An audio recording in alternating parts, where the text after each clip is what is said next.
I'm gonna show you how to change your reverse light on your E450 Ford. This is my food truck, J. Harvey's Grill, and you've probably seen some of my other videos. And subscribe to my channel. I'm gonna show you how easy it is.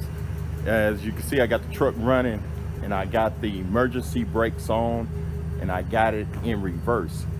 So if you ain't got nobody to help you, that's what you have to do, and make sure you chalk your wheels. As you can see, the one on the right is good. It's the one on the left, on the driver's side, that I need to replace.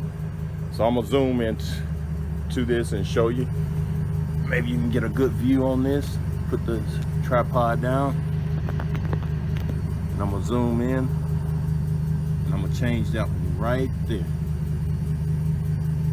So the only thing you have to do, and I'm using this bulb right here. I just had some leftover bulbs, but I put in the description the correct ones that you need to get. This is a smaller one, but it will work.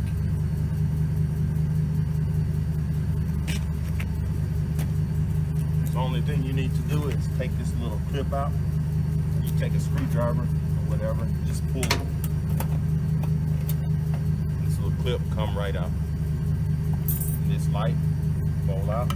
What you want to do is press down and twist counterclockwise. Okay, I'll put the other one in. Line the slots up, press down, twist clockwise. And that's it. Just put this clip back on.